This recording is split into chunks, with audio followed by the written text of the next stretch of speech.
आदित्य की चर्चा सब दूर हो रही है। राजा विक्रमादित्य की जय, राजा विक्रमादित्य की जय, राजा विक्रमादित्य की जय। पूरा ब्रह्मांड कर रहा है, देवता भी इसका गुणगान करते हैं। आखिर राजा विक्रमादित्य में ऐसा क्या है? 2 क्षण में राजा विक्रमादित्य को मैं नीचे धूल चटा दूंगा, ये राजा इंद्र ने विचार कर लिया। 2 क्षण में। ऐसे दुनिया के कई लोग हैं जो शंकर भगवान के भक्त को धूल चटाने का प्रयास करते हैं। कौन लगता है शंकर का भगत, उसको तो धूल चटा दूंगा। यह मुझे जानता नहीं है। आप लोगों से केवल एक निवेदन है, जब आप 1 लोटा जल लेकर शिव जी के मंदिर में जाते रहो, शंकर का गुणगान गाते रहो, श्री शिवाय नमस्तुभ्यम बोलते रहो। मेरे बाबा के आप इतने करीब में रहोगे कि दुख तुम पर आएगा और आंख में आंसू मेरे बाबा के आएंगे तुम्हारे दुख को देख। तुम्हारे दुख को देखकर आंसू मेरे बाबा के आंख में आएंगे कि मेरे भक्त को ये तकलीफ कैसे हो गई, मेरे भक्त को ये दुख कैसे आ गया। ये तकलीफ मेरे भक्त को।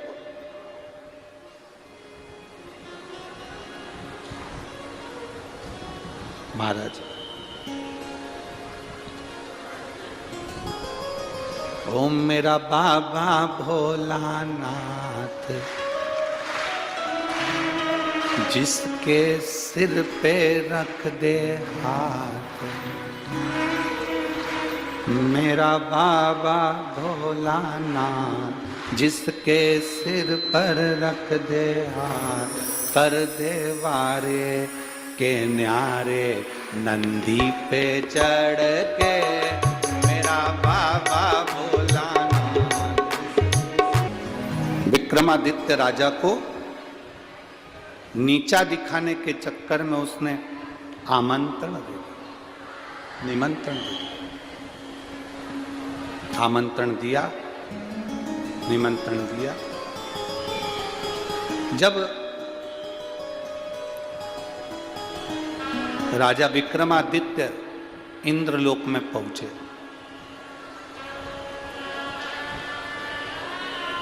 जब राजा विक्रमादित्य इंद्रलोक में पहुंचे,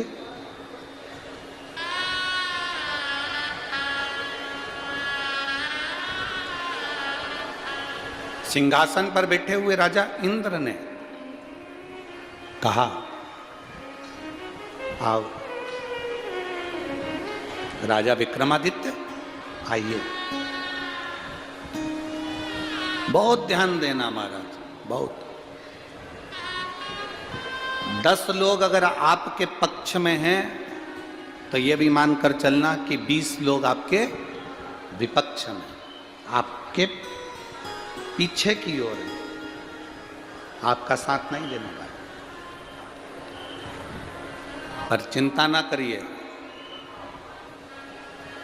एक बार अगर देवाधिदेव महादेव का साथ पकड़ लिया, भगवान शंकर से आपका संबंध हो गया, मेरे बाबा से आप अगर जुड़ गए, एक बार शिव के आप हो गए, शंकर आपके हो गए, तो दुनिया कितनी भी विपक्ष में बैठ जाए, आपके पक्ष में शिव होना चाहिए।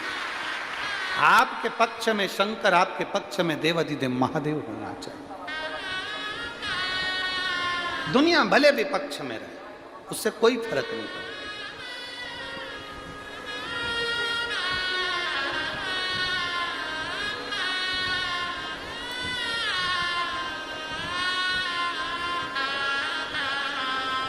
बस अपना दिल, अपना मन सबके प्रति बड़ा रखो।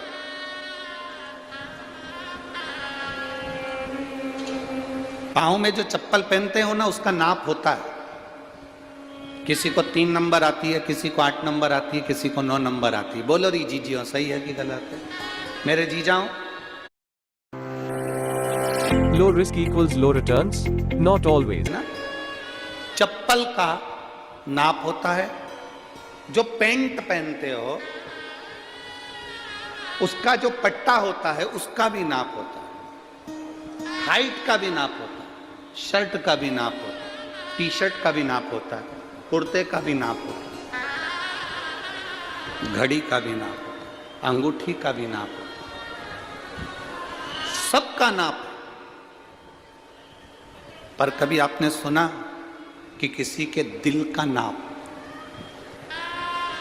दिल का कभी नाप होता है क्या? दिल का कोई नाप नहीं होता। चप्पल का नाप हो सकता है, कपड़े का नाप हो सकता है, घड़ी का नाप हो सकता है, अंगूठी का नाप हो सकता है, मकान का नाप हो सकता है, जमीन का नाप हो सकता है, पर ये दिल का कोई नाप नहीं है। इसका विस्तार करते चलो, दिल बड़ा रखता। वो माताएं भजन गाती है ना कि ज्योत से ज्योत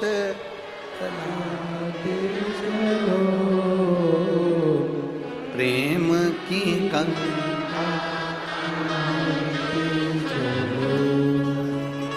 अपने दिल को, अपने मन को जितना बड़ा रख सकते, अपने दिल का जितना विस्तार कर सकते उतना। कोई गाली भी दे देना, दिल छोटा मत कर, दिल बड़ा रख। दो महात्मा, दो संत एक जगह पर रहते थे, भिक्षा मांगते थे, भगवान को भोग लगाते थे, मंदिर में सेवा करते थे, खा लेते थे। एक दिन हवा चली, बहुत तेज आंधी तूफान आया, झोपड़ा उड़ गया, छत मत सब उड़ गई, झोपड़ी थी उड़। उसमें से एक संत बोला, भगवान तू बड़ा निष्ठुर हो गया, भगवान तू बड़ा निष्ठुर है। इतने सारे दुनिया में लोग रहते हैं, कितने पापी हैं, कितने कपटी हैं, उनका मकान नहीं तोड़ा, तोड़ा भी तो तूने हमारा तोड़ा। कितना निष्ठुर है तू, कितना निष्ठुर। हमारी छोटी सी झोपड़ी तूने तोड़ दी। भगवान तू बिल्कुल निष्ठुर है, तूने हमारा मकान, हमारी झोपड़ी तोड़ दी।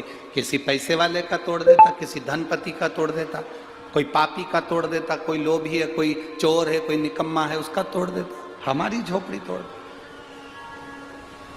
दूसरा व्यक्ति मुस्कुरा रहा था, दूसरा संत मुस्कुरा रहा था। एक संत रो रहा है, दूसरा मुस्कुरा रहा है। तो रोने वाले ने दूसरे से पूछा, तू क्यों मुस्कुरा रहा है? उसने कहा, मैं भगवान को धन्यवाद दे रहा हूं, भगवान छत उड़ा कर ले गए, कम से कम दीवार तो छोड़ दी, ये बड़ी कृपा है आप, बड़ी कृपा।